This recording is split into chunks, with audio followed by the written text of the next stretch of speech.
탄핵 가결로 황교안 대통령 권한 체제가 가동됐습니다. 2004년 당시 노무현 대통령 탄핵 소추 이후 12년 만의 일입니다. 현행법상 대통령 권한 대행의 직무 범위에 대한 구체적인 규정이 없는 만큼 당시 고건 총리의 사례가 황 대행의 가드라인이 될 것으로 보입니다.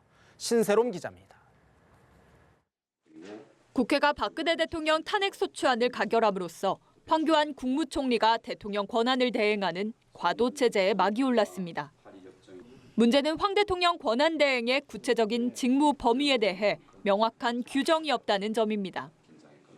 이 때문에 황 대행이 12년 전 노무현 대통령 탄핵 소추 당시 고건 전 총리의 사례를 가이드라인으로 삼아 국정 운영을 대행하리란 관측이 많습니다. 실제로 총리실은 고 전 총리의 사례를 모아 직무 매뉴얼로 만든 것으로 알려졌습니다.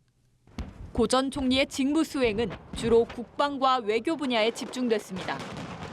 권한 대행이 된 뒤 내린 첫 조치로 북한의 도발을 방지하기 위해 전군의 지휘 경계령을 내렸고, 당시 반기문 외교부 장관에게 우리나라의 외교, 안보, 경제 정책에 변화가 없다는 메시지를 각국 대사에게 전달하도록 했습니다.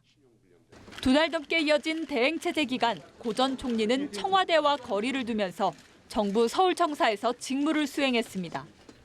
청와대에서 제공하는 대통령급 경호와 의전을 마다하고 별도 보고도 받지 않았습니다. 황 대행도 외교안보 분야 현안을 챙기고 내각을 관리하면서 국정 안정을 도모할 것으로 보입니다.